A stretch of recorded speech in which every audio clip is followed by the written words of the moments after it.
behind the dazzling marquees and silver screen magic of Hollywood's golden age. When the cameras stopped rolling, a select group of stars revealed characters far more impressive than any role they played. Extraordinary kindness and genuine humanity. While fame often amplified egos and created distances, these performers bridged divides, treating crew members, fans, and strangers with respect, generosity, and warmth. Their actions, quiet hospital visits, personal letters to admirers, advocacy for fairness on set, were not manufactured by studio publicists, but witnessed firsthand by lighting technicians, costume assistants, child actors, and everyday people. In an era of rigid hierarchies and intense pressures, these stars resisted entitlement, recognizing the collaborative heart of filmmaking and the shared humanity beyond status. Their stories remind us that true stardom shines brightest off-screen, through consistent compassion that endured career highs, lows, and personal challenges. Jimmy Stewart embodied the humble heroism of his iconic George Bailey in It's a Wonderful Life. Despite worldwide fame, he remained profoundly modest, remembering names from leading ladies to catering staff, and sharing homemade cookies baked by his wife Gloria during long shoots. A camera assistant who fell ill during Harvey recalled Stewart's hospital visits and delivered meals to his family. Stewart's quiet valor extended to his World War II service, flying 20 combat missions as a bomber pilot and rising to brigadier general. Yet he downplayed it, saying he was just doing what everyone else was doing. With fans, he spent hours signing autographs, and once sent a grieving child a handwritten letter and toy dog after learning of a pet's death. Audrey Hepburn's on-screen elegance mirrored her off-screen compassion, shaped by childhood hunger in Nazi-occupied Netherlands. She treated costume designers with profound respect, bringing gifts and remembering personal details. A hotel maid who accidentally entered her room was invited for tea and conversation. Hepburn championed nervous co-stars, rehearsing lines with them, and personally responded to fan letters, especially from children with disabilities. Her later UNICEF work stemmed from this lifelong empathy, traveling to impoverished regions to advocate for children. Gregory Peck, the dignified Atticus Finch in To Kill a Mockingbird, extended integrity to real life with unfailing courtesy.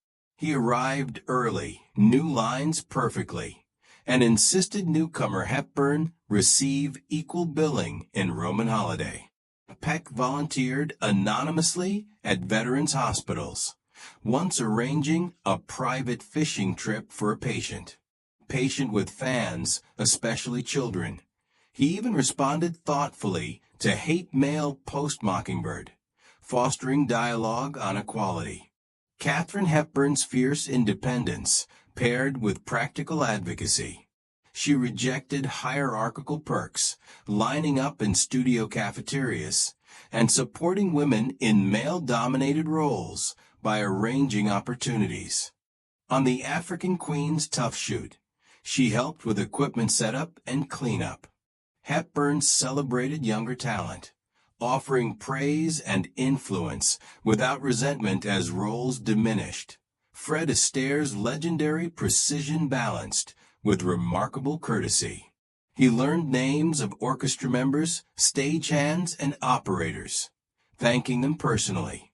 Patient with partners like Judy Garland, he spent extra hours refining routines.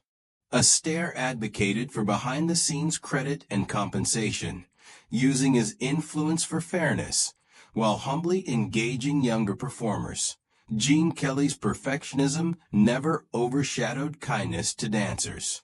In an era treating chorus performers as disposable, he learned names ensured breaks in water, and mentored aspiring talents, once anonymously replacing a struggling dancer's worn shoes.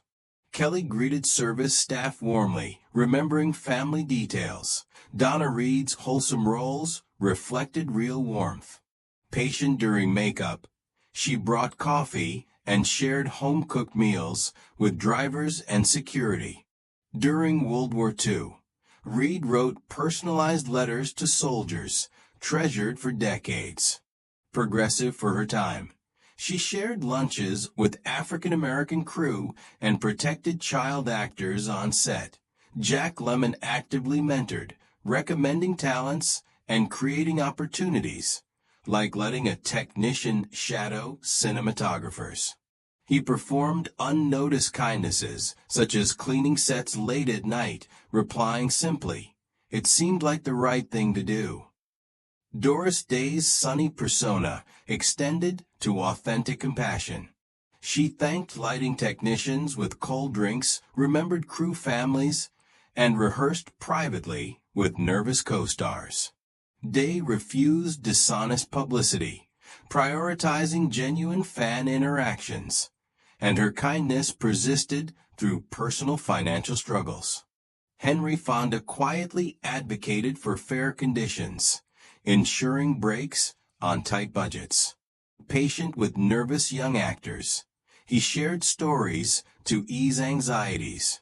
Fonda gifted a coat to a shivering guard, presenting it humbly to preserve dignity. Ingrid Bergman refused artificial barriers, chatting with electricians and extras on set. She supported other actresses with notes of praise and maintained warmth even during Hollywood blacklisting, showing genuine interest in craftspeople's work. Betty Davis, intense professionally, showed extraordinary personal kindness, advocating equal pay for women, quietly covering medical bills, and corresponding encouragingly with ill fans. She mentored younger actresses generously despite her formidable reputation.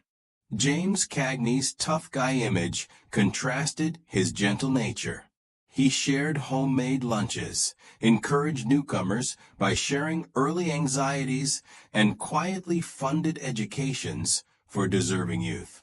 These Golden Age luminaries shared traits: practical kindness toward those unable to advance their careers, resistance to entitlement despite royal treatment, and consistency through challenges. Bergman endured blacklisting without bitterness. Davis mentored as roles faded. Astaire remained humble amid evolving styles. Their compassion was core, not conditional, bridging divides in a stratified industry. In pressure's tempting arrogance, they chose decency, recognizing filmmaking's collaboration and life's shared humanity. Their legacies transcend art, countless touched by consideration, from guards to soldiers.